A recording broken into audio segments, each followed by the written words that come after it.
It's a renewed day for manufacturing in America. You know, I remember when Donald Trump was running for president, he said that if he was elected president of the United States, America would start winning again. Well, today America won. And we have Donald Trump to thank.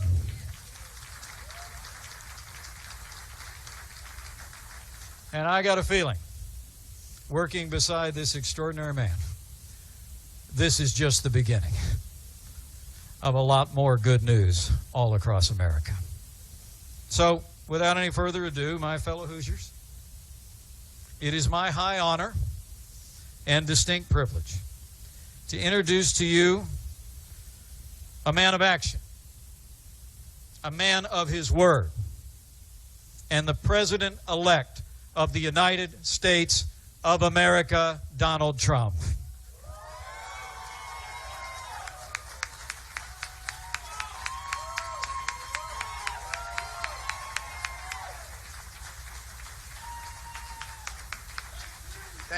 Thank you, everybody. Thank you very much. Thank you very much. I love that red hat. Thank you, everybody. I want to thank all of the dignitaries that are with us today. We have a whole host. The mayor and the governor-elect, great people. It's a big victory for the governor-elect. He won very convincingly, so we're very proud of him. And, you know, Mike has been such a wise decision for me. When people were saying, I don't know, how good is he at decision-making, they'd always say, yeah, but he picked Mike Pence. That's a good decision. And everybody loves Mike. He's become something very special. I want to thank Greg Hayes of United Technologies, because when I called him, he was right there. I wish I could have made the call when they were doing their original decision, but it worked out just as well, other than I would have liked to have had an answer a year and a half ago. We had a tremendous love affair with the state of Indiana. Because if you remember, during the primaries, this was going to be the firewall. This was where they were going to stop Trump, right? And that didn't work out too well. And it was a firewall for me. It was a firewall. And we won by 16 points. And the election, we just won by 20 points, almost 20 points. And that was some victory. That's pretty great. And I just love the people. Incredible people. So I got involved because of the love affair I've had. This has been, and I'll never forget, about a week ago I was watching the nightly news. I won't say which one, because I don't want to give them credit, because I don't like them much, I'll be honest. I don't like them, not even a little bit. But they were doing a story on Carrier. And I say, wow, that's something. I want to see that. And they had a gentleman, worker, great guy, handsome guy. He was on. And it was like he didn't even know they were leaving. He said something to the effect, no, we're not leaving, because Donald Trump promised us that we're not leaving. And I never thought I made that promise.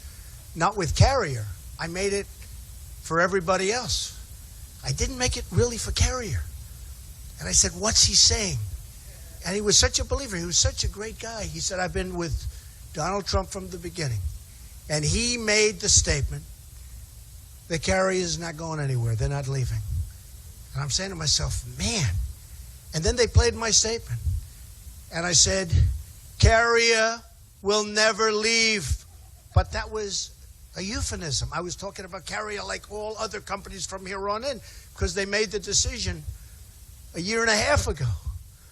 But he believed that was, and I could understand it. I actually said, I didn't make it. When they played it, I said, I did make it, but I didn't mean it quite that way. So now, because of him, whoever that guy was, is he in the room by any chance? That's your son. Stand up. You did a good job. You did a great job, right? That's fantastic. And I love your shirt. Oh, wow. Oh, put it on, cameras. Go ahead, put it on. Well, your son is great. And he meant that, didn't he? He really meant it. At first I said, I wonder if he's being sarcastic, because this ship has sailed. And then I said, it was 6:30 in the evening, and I said, boy, the first thing I'm going to do is go there, and I say, do I call the head of Carrier, who's a great guy? But I've always learned I got to call the top. And I heard about Greg Hayes. He's a great executive. You know, I don't know if you know, United Technologies is one of the top 50 companies in the United States and one of the top companies anywhere in the world. They make many other things other than air conditioners, believe me. Their list of companies is incredible. So I called Greg Hayes. I heard of him, but I never met him. And he picked up the phone, Mr. President-elect, sir, how are you? It's wonderful to win. You know, think if I lost, he wouldn't have returned my call. I don't know where is Greg? I don't know. Would you return? If I lost and called you, I don't think you would have called. I would have tried for you guys, but I think it would have been tougher, right? What do you think, Greg? Yeah, he's sort of nodding. Yes, you're right. But I called Greg and I said, it's really important. We have to do something because you have a lot of people leaving. And you have to understand we can't allow this to happen anymore with our country. So many jobs are leaving and going to other countries, not just Mexico, many, many countries. And China is making so much of our product that we're closing up a lot of plants. And I mean, I wrote down some numbers that are incredible, but the numbers of manufacturing jobs that are lost, especially in the Rust Belt, and the Rust Belt is so incredible, but we're losing companies. It's unbelievable, one after another, just one after another. So I said, Greg, you got to help us out here. We got to sit down. We got to do something. I said, because we just can't let it happen. Anyway, he was incredible. And he said, I understand. And I said, I wish I made this call a year and a half ago. It would have been a lot easier call. Only because of your son, okay? Believe me. Your son, whoever the hell your son is, these people owe him a lot. And I just went through, he's out in the factory. I thought they were all going to be in this room. This room's not big enough. Yeah, I know. I don't know who arranged that one. Because we just visited 1,000 people in the factory that are going wild in the plant. But I will tell you that United Technologies and Carrier stepped it up. And now they're keeping, actually, the numbers over 1,100 people, which is so great,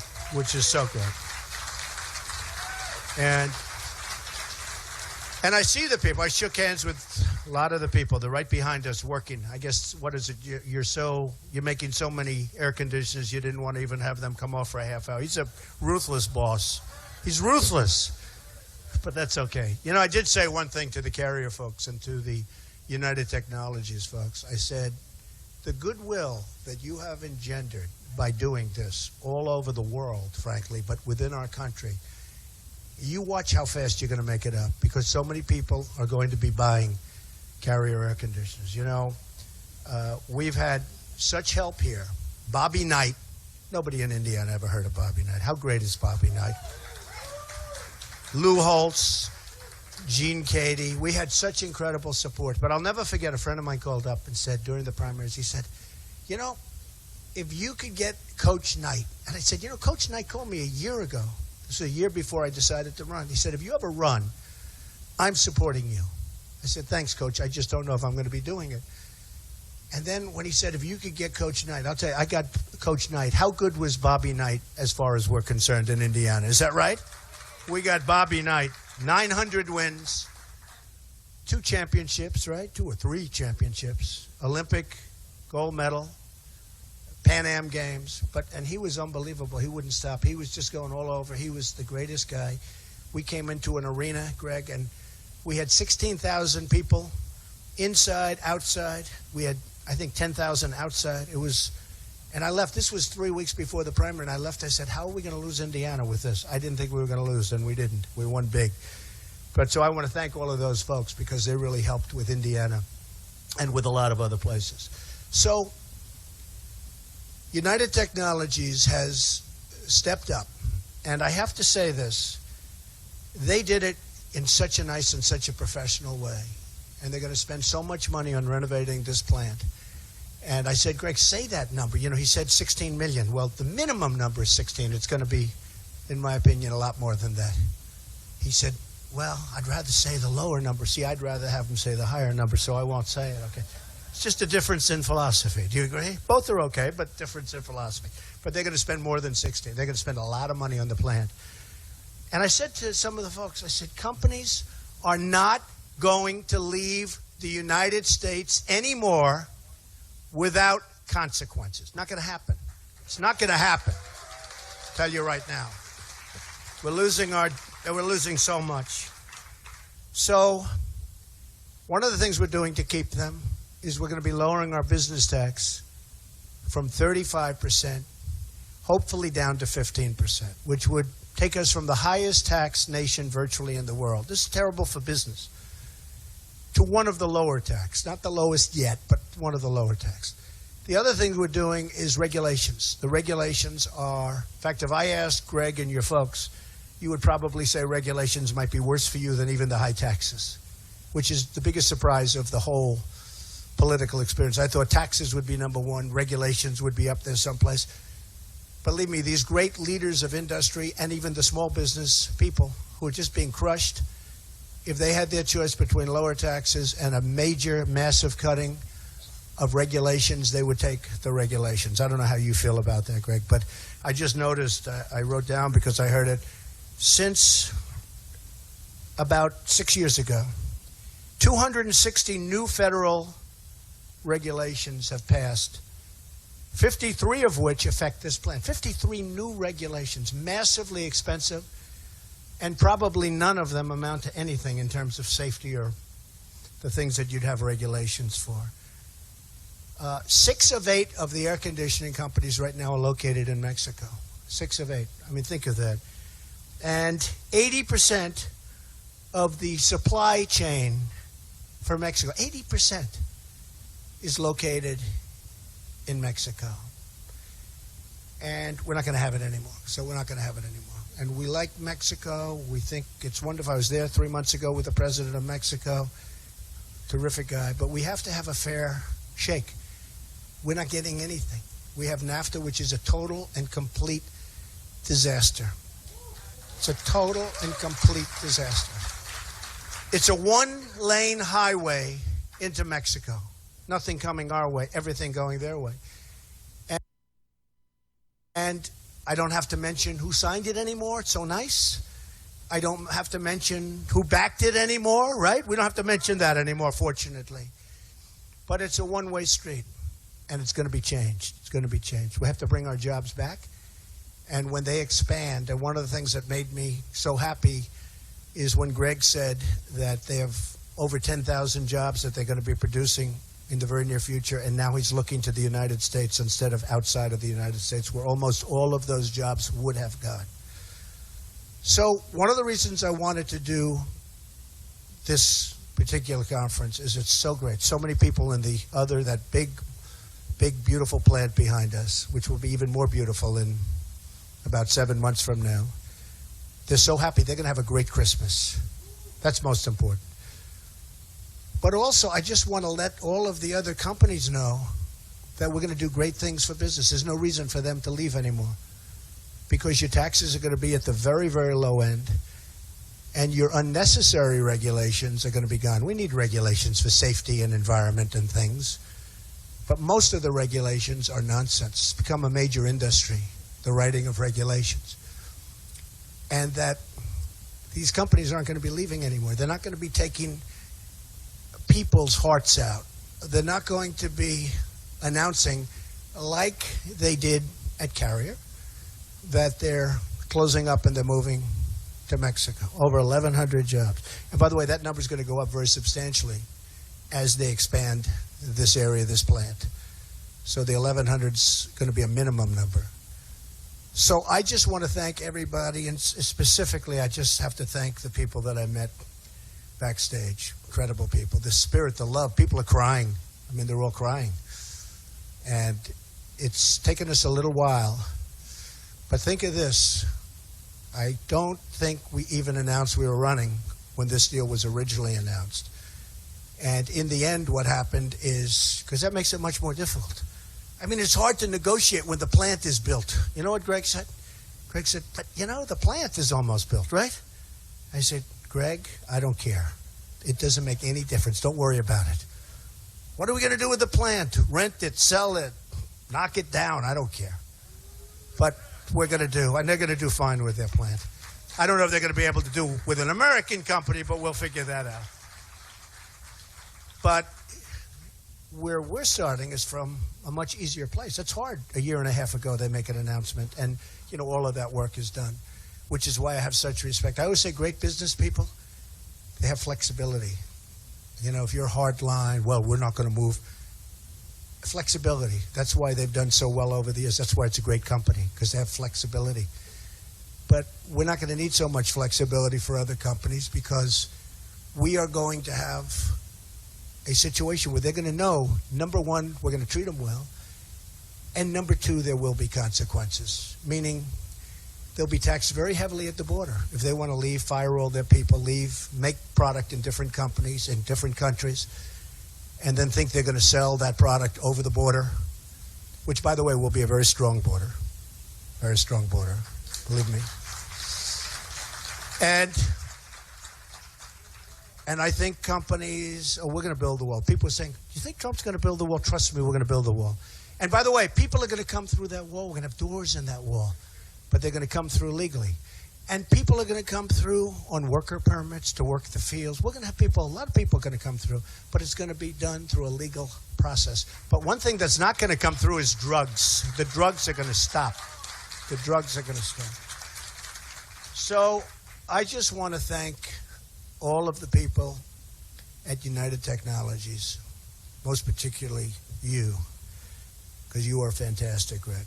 I want to thank, and I want you to tell me how many air conditioning units you sold in the last 6 months from today, because I want to say I think it's going to be a number that even will surprise your folks because of the tremendous goodwill that you've created.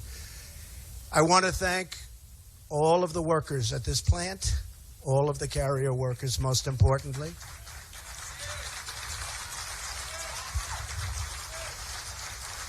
I want to thank my great Vice President-elect, because I'll tell you what, one of the really good decisions, but I want to thank Mike. And we're going to be doing this, and if I have to tell you, during speeches I'd say, they say it's not presidential to call up these massive leaders of business. I think it's very presidential. And if it's not presidential, that's okay. That's okay, because I actually like doing it. But we're going to have a lot of great people that can also do it and do it as well as I do it. But we're going to have a lot of phone calls made to companies when they say they're thinking about leaving this country, because they're not leaving this country. They're not going to leave this country. And the workers are going to keep their jobs. And they can leave from state to state. And they can negotiate good deals with the different states and all of that.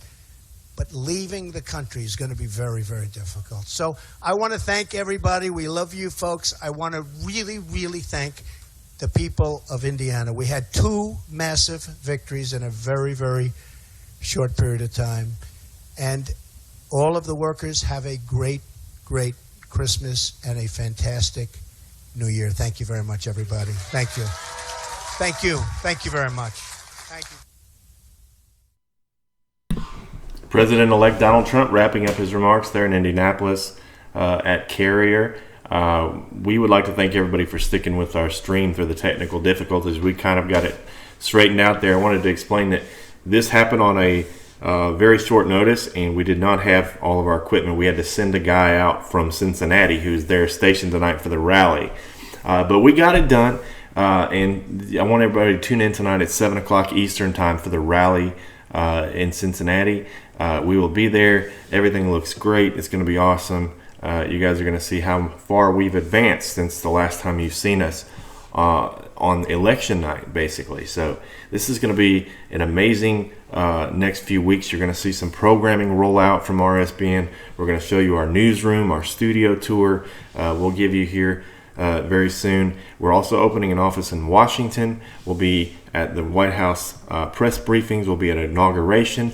And this was all made possible because of you. Remember that. So if you can please help us continue our fight to take down the mainstream media, because we survive off your donations. We don't take any kind of donations from large corporations, or we don't have investors.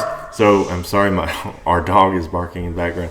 If you can donate to us, please do so at rsbn.tv/donate. That is the lifeblood of our company, is your donations. And we want to thank you for tuning in. Please come back tonight at 7 p.m. Eastern. We'll probably start rolling a little early. We'll see you then. Thanks, guys.